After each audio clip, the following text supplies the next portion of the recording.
The art world is rigged. Bet on the teams, bet on the founders. In the last bull run, NFTs selling for tens of millions. I'm bullish specifically on Monad, Ethereum, and Solana NFTs. You don't know if a meme is worth 1 million or 10 billion. There's nothing to prevent some other team to start in a month and be able to catch up to these projects already established. I don't like anything to do with Telegram. Welcome back, guys. Monad Sensei's another podcast. Today we are talking about Monad NFTs. I'm going straight into it. No time to waste. So NFTs are obviously a big part of Monad because you've seen a lot of builders for a year maybe or even more. And Monad is all about community, and NFTs can do a very good job at connecting people through the NFTs. And NFTs are very special because they have the picture attached to them, and people go crazy over pictures. You can see pictures like Mona Lisa and other crazy stuff, which can sell for crazy numbers. You probably have seen last bull run NFTs selling for tens of millions. So just the fact that something on the blockchain can have a picture attached to it is very powerful. And it can also have a community behind it. So it has some certain advantages over meme coins, certain disadvantages like being less liquid, but we feel like NFTs are going to catch another bait this bull run, especially in the Monad ecosystem. So today, Oak and Saw are joining me again, and we're talking NFTs. So let's start the classic, and each of us are going to pick one NFT project in Monad, and why we like it. Okay, so tough decision here. There's a few projects that I really like and I'm bullish on, but I'm probably going to choose a less talked one. So I'm going with Blocknuts. I really like the way they are doing things. They are onboarding people really slowly. They will have a very low supply. I think it's 1K of supply. It's very low, which is pretty good. The NFT, the art quality seems very, very cool. I really appreciate it. I think it's one of the best artworks that we have on NFTs on Monad so far. And then behind all that, there's that utility. They are developing a trading bot for Telegram. I'm not sure exactly what the NFTs will give you or provide you on the trading bot, but I'm betting that there will be some utility for them. So those are the main points that I've got for Blocknuts at the moment. The way they are building the community, the artwork, and the utility behind it. I think trading bots are really cool. I think for Monad it will make a lot of sense because I'm expecting a big meme frenzy, especially in the first few weeks. So yeah, that's my choice. Blocknuts are really good. Looks like they know what they are doing. By the way, if you guys haven't heard of Blocknuts or don't have a whitelist yet, they don't operate in Discord normally unless you get a whitelist. So just check their Twitter. I will link it in the description so you can check them out. So Oak, I will let you speak before me on the project. Yeah, so just to respond to Blocknods, I also like the low supply, but I thought it was super random about the Telegram bot. And as somebody that doesn't like using Telegram, I don't like Telegram. I'll never use that. You don't like Telegram bots overall or Telegram? Yeah, I don't like Telegram. I don't like anything to do with Telegram. I just Why? I really don't like Telegram. I'm not sorry. I'm not also a Telegram fan, but I think Telegram trading bots are a thing. Yeah. I don't know any. I just personally don't know anybody that uses them. Also, I wanted to say that I'm bullish specifically on Monad, Ethereum, and Solana NFTs. I think all like all three. Like I think that's just where the liquidity is going to go. And yeah, I'm excited. Like I have Mad Lads. Yesterday, Pikinians had a huge pump randomly. I think there's going to be news coming out about those pretty shortly. Those both kind of have some affiliation with Monad to some degree. Backpack has already announced that they're going to support Monad. And of course, Pikinians have a bunch of the Monad characteristics. So yeah, those are a couple NFTs that I like that are outside of specifically Monad. But my favorite, I mean, I like several of them. I really like the community in Spiky Nods, but the one I'm going to choose is Nomads, just because I'm super bullish Spam, just because he's got that close relationship. I mean, he's the community manager of LF Jay, and and he has all these close relationships with other people inside of Monad and other ecosystems, I'm sure. But like specifically his relationship with going to MIT with, is it Intern Bra that he went to MIT with? It's just those kind of behind the scenes relationships, I think, will propel that NFT to being something that a lot of people want to use as their PFP. So I like Nomads.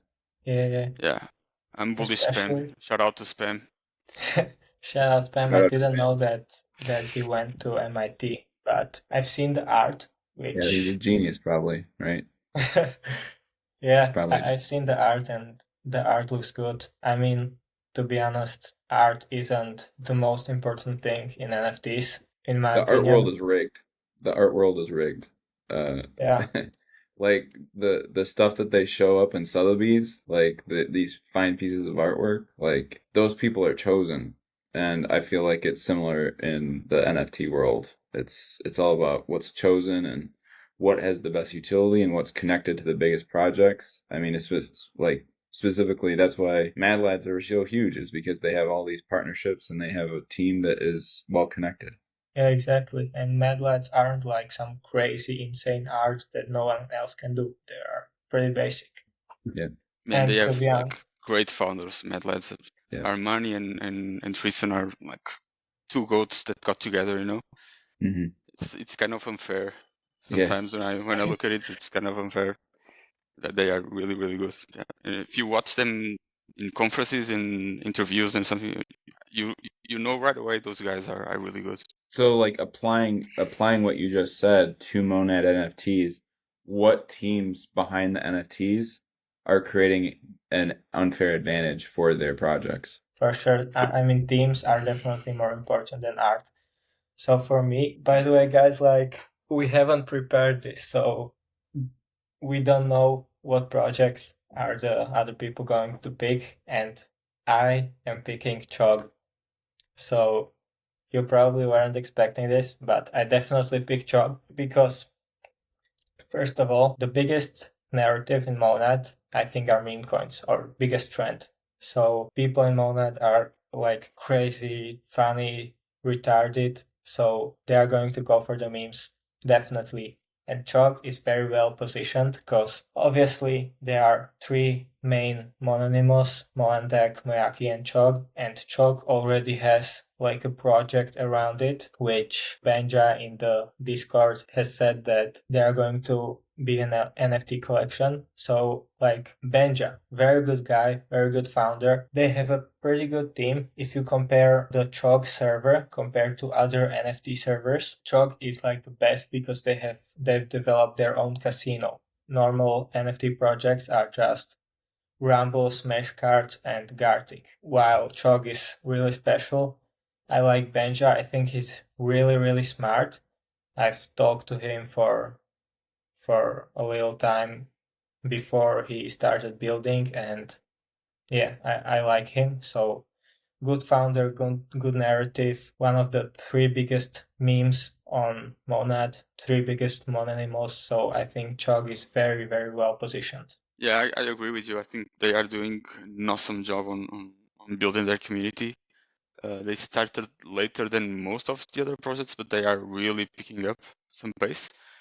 I just don't have the slightest idea what they are doing. I don't know if it's a meme, if it's an NFT, if it's something else, or if it's all of this. But definitely they have something there, something special. Yeah, it's mainly Benja and Toad, but they also have the support of Ray J, the father of Chalk, so which makes it like the official project for Chalk, which is really really cool. Yeah, I also like them a lot. I wasn't very active there, but I'm starting to go there more now, and I'm really liking what I'm seeing on their side.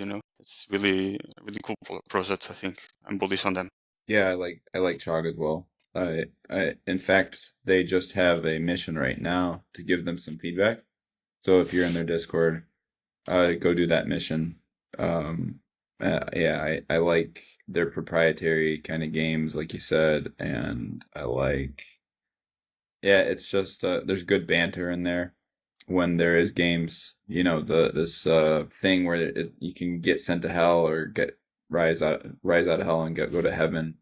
It's kind of fun, and yeah, I'm bullish Chalk for sure. Like Saw said, it's came along more recently, and I wasn't sure what it was until I guess in the past few days. Like we've been talking, and it's most likely going to be a combination of maybe a meme coin and an NFT. So that's an element to this that isn't shared by any of the other NFT projects that we've talked about today. Like there isn't going to be any meme token and corresponding with any of the other ones. So yeah, I like it.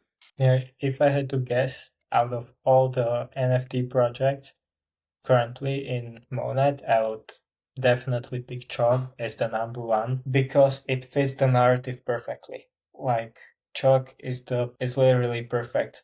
Molandak and Moyaki, we're waiting for that still, but Chog is the chosen one for Monad, so they have a pretty good team. So if they launch a meme coin and the NFT, they're going to be huge in my opinion. So what would you guys say that are the most important elements in NFT projects succeeding?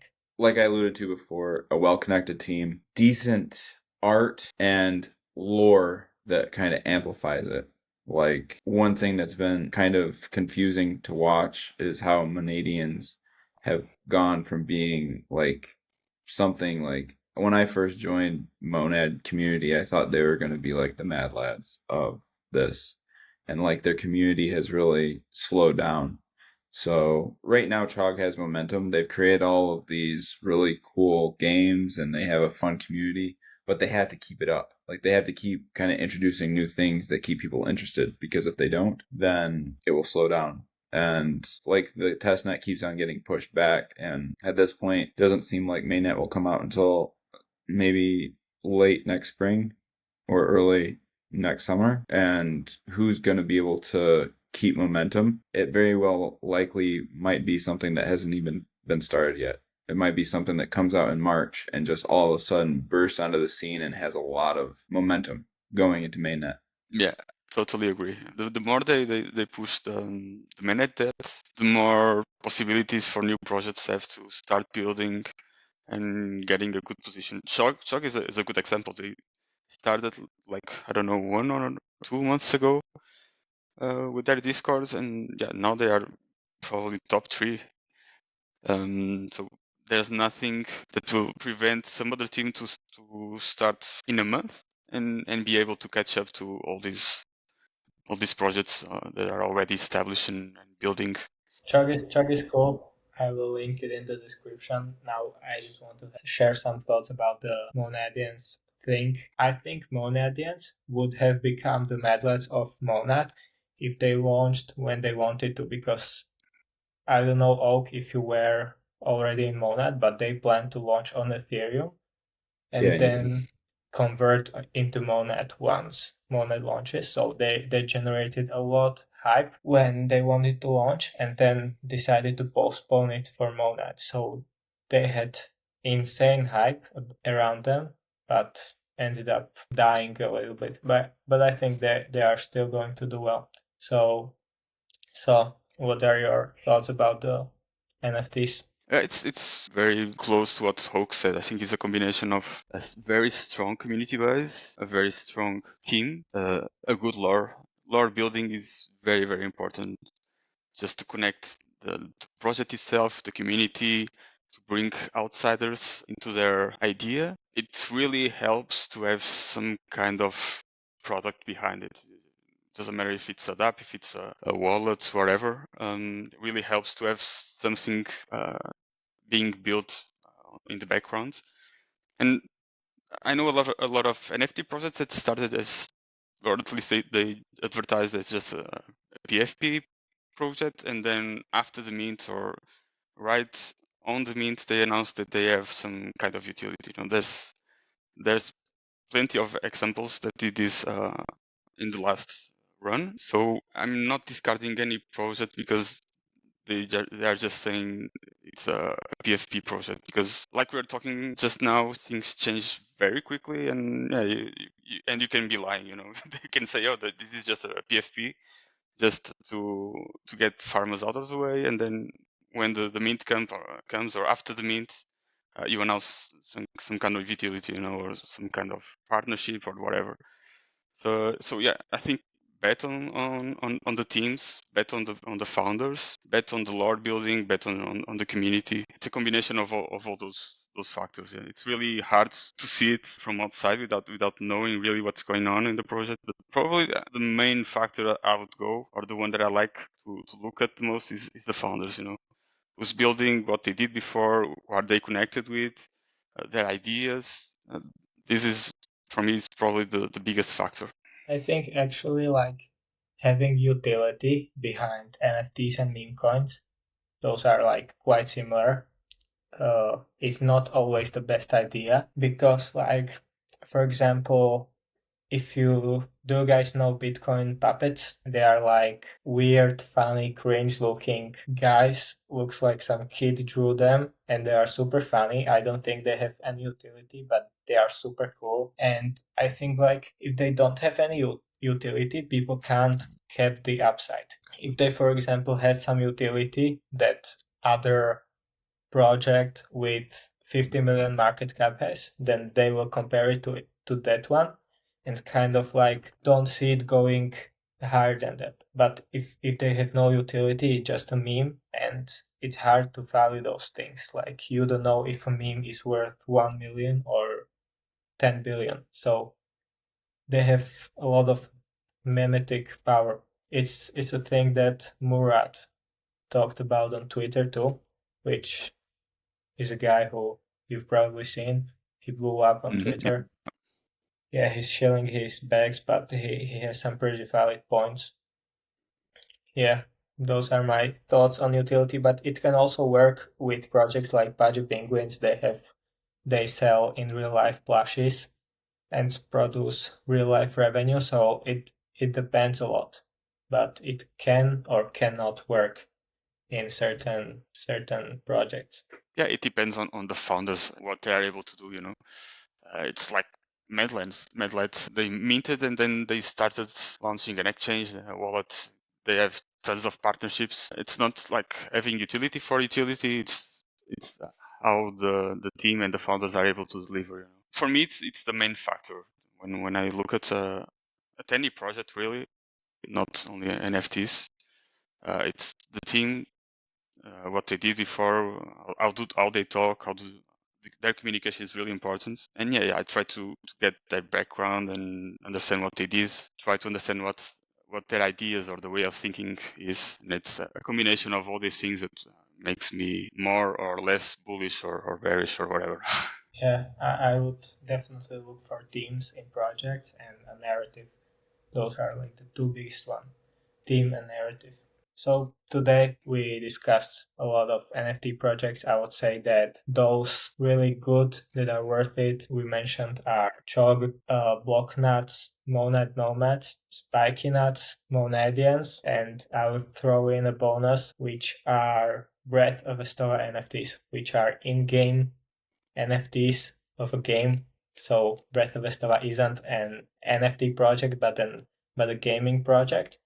But I think there's going to be a lot money made in buying those NFTs and waiting for the game to become more popular.